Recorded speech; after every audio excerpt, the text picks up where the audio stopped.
10 things that can't be seen anywhere but in Japan. What do you call weird? A whole community of naked people sharing the same pool with you in the indigenous public baths of Japan? That's one thing you definitely won't find anywhere else on our planet. You and your neighbors bathing in the open air. For a long time now, Japan has been the center of unique cultural and behavioral patterns. Some you could even refer to as weird. These people are very innovative. They design and build helpful machines and make life comfortable. For instance, the Kotatsu for winter, vending machines for doing business the automatic way, and a tradition that keeps their schools as clean as a new pin. You've probably heard that Japan is a clean country, and that is very true. That's because the Japanese tradition trains its people to always keep their homes and surroundings clean. Free tissues, blue traffic lights, and wet hot towels are given to customers at restaurants to clean their hands before they begin munching on their meals. Wow, what a country! Little wonder FIFA commended the Japanese national football team for leaving their locker rooms spotless after playing at the just concluded 2022 World Cup in Qatar. Well, with such a recommendation, you could easily guess they had been doing this for as long as you can think of. Now, wait for a second. There's more with these guys than we ever talk about. They are special in the strangest ways possible.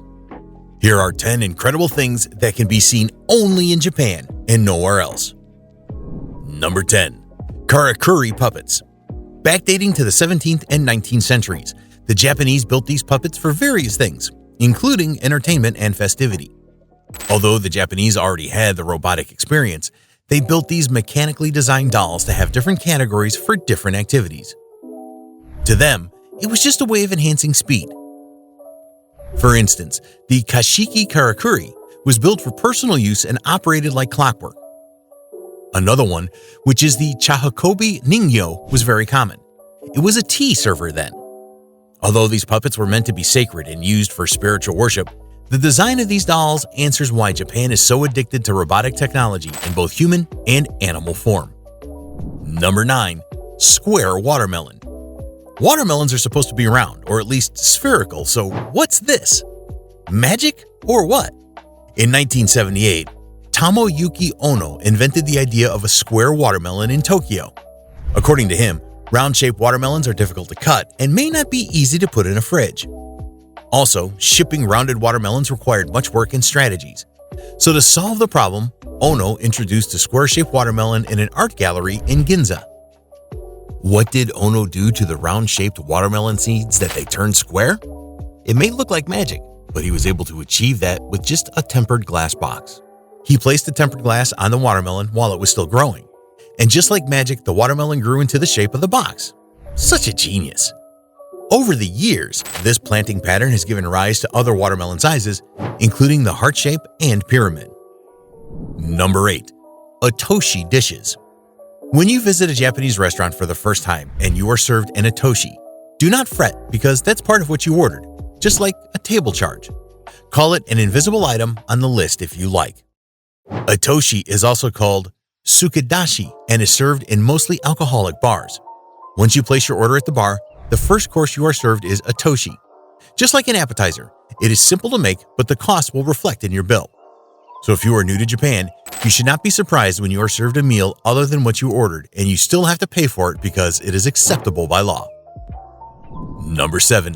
Wet towels before a meal. You cannot start eating in a Japanese restaurant without being given a hot towel to clean your hands. This is a very common practice in Japan and has become a culture. You will get a cold towel during the summer and a hot towel during the winter. Interestingly, you won't hear anyone say, "Here's a towel." All you'd hear is, "Here's an oshibori," because that's the Japanese word for the hot towel. The oshibori tradition began during the Edo period and was given mostly to the travel returnees to clean their legs as a sign of hospitality.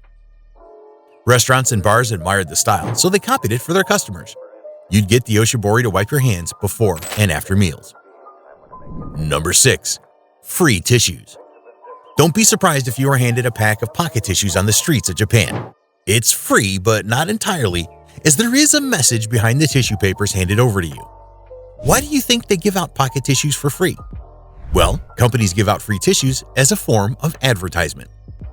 This advertising style is called tissue pack marketing.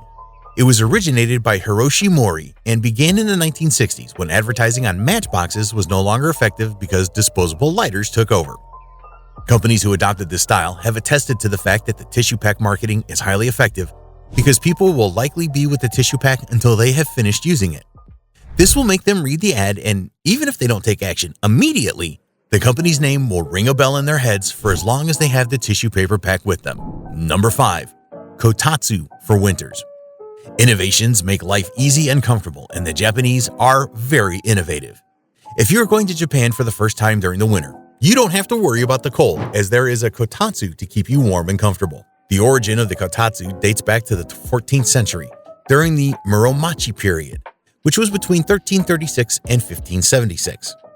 The Japanese first started the kotatsu as their traditional cooking style. They used the irori, the cooking hearth, and charcoal to make the kotatsu, and the charcoal was a form of heat to the irori. In the mid-20th century, the charcoal was changed to electricity, and it became the heat source of the kotatsu. Now, it's no longer the traditional kotatsu, but a modern built of table with a blanket by the side and a heater under the table. Number 4. Kids clean their school. Where on earth have you seen kids do a thorough cleaning in their school? Well, this act is only peculiar to Japan, as other countries hire janitors and maintenance staff to clean. It's a tradition, and all Japanese follow it. Everyone is usually involved in cleaning, including the head teachers and teachers.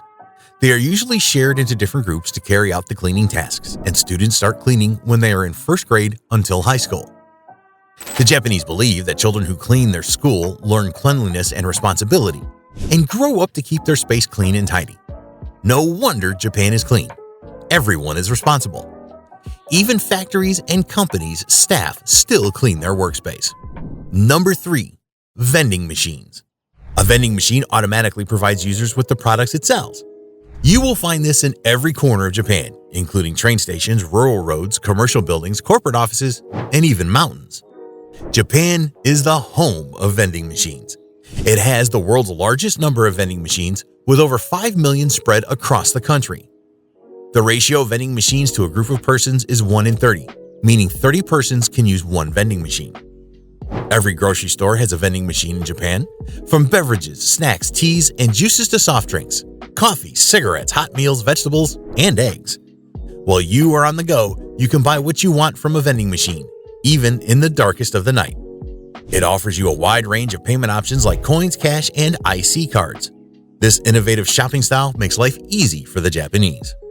Number 2. Blue traffic lights. We are used to red, yellow, and green traffic lights, but Japan has a blue traffic light. Isn't that strange? I'm just as surprised as you are.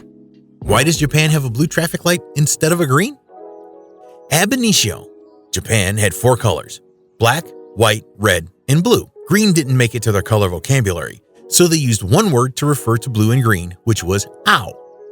Despite having a name for the green color, the Japanese still refer to green as ao. They even called leafy vegetables and green fruits like apples ao instead of midori. Today, the story is different, as the word midori, meaning sprout, is now used for green. During the 1930s, Japan got its first traffic lights, which had green. The Japanese still mixed things up by calling the green traffic light ao too. In 1973, the government declared that the green light should be changed to the bluish shade of green, so calling it ao would not be wrong, and visitors would still be able to identify the color as go. Japan has yet to sign the international law that upholds that traffic lights must be red, yellow, and green. Number 1. Public baths. There are many countries in the world where there are public baths, but Japan tops the list. How did the public baths come about? Far back in the 6th century, these public baths were built because there were no private baths in Japanese homes. Issei Yuichi built the first public bathhouse in Edo, the present Tokyo. Since then, public baths have become common in Japan. Sento and onsen are the 2 kinds of baths in Japan. Onsen is also known as the hot spring bath. You don't enter a public bath with your clothes on. Don't freak out. There's a wall that divides the men's and women's sections. Bathing in Sento is not free. You pay a fee for bathing there, and you can even go without soap, shampoo, or even a towel, because everything you need will be provided for. Aside from just bathing, the public bath is a significant invention in Japan because people get to relax, revive, renew, and clean their soul. Although modern homes now have bathtubs, The traditional ones are still operating.